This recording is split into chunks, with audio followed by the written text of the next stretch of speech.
Hello there, friends. Thank you and welcome once again to Abinasia's Recipes. I hope everyone is doing well by God's grace. In today's video, I share with you how I make my all-purpose jollof stew. And guys, you can make this stew under an hour. Let's get right into it. My vegetables are thoroughly washed and cut. There's celery, carrot, onion, ginger, garlic, fresh herbs, scallion, parsley, rosemary, thyme, basil, sage, bell peppers, tomatoes. So let's begin. I'll start by adding oil to the pot. This is oil that I use to fry meat, and then I'll add in all of my vegetables. Yes, we'll be frying the vegetables in the oil. Now, if you don't want to fry the vegetables in the oil, you can as well steam the vegetables. Yes, so you can do this in two ways. I'll cover and fry for 10 minutes. Whilst that is going on, I'll grind nutmeg, aniseed, cloves, coriander seeds, and then I'll set that on the side.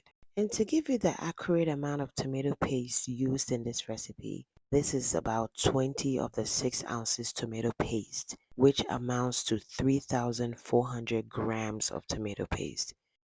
It's been about 10 minutes, so at this point, I'm going to remove the vegetables out of the oil. So allow it to cool down before blending.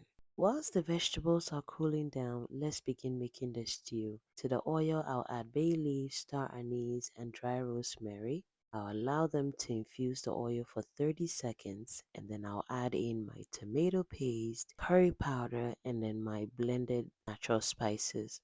Now we'll be frying this tomato paste for about 15 minutes, stirring periodically. So I'll stir it up, I'll cover it, and then we'll check it from time to time.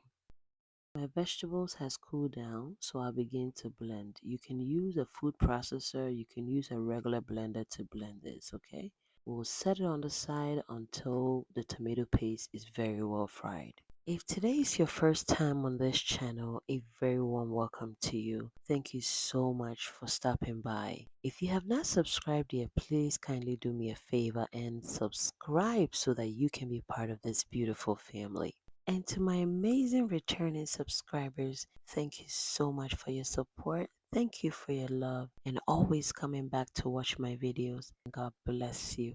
My tomato paste has fried beautifully, so I'll add in my blended vegetables. I'll stir it up and then I'll fry this for another 15 minutes, stirring periodically. We'll be cooking this on medium low flame and we'll be stirring this periodically. 15 minutes of frying this stew, I'll add in my salt to taste and then I'll stir it up. We'll be frying this for another 15 minutes and the stew is ready, guys. This has always been my favorite way of making tomato stew. There is no splattering involved and the outcome is also amazing, guys. I hope you give this a try and give me a feedback.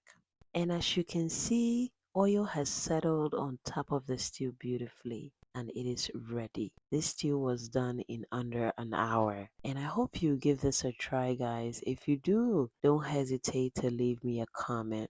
I'll also be sharing with you all the different recipes that I created with this delicious all-purpose jollof stew. I allowed it to cool down and then I portioned it into my bowls or containers and I'll be storing this in my freezer. Now each container weighs about 5 pounds and each container can cook about 10 cups of jollof rice. This recipe can save you a lot of time when you're making jollof or any tomato based stew.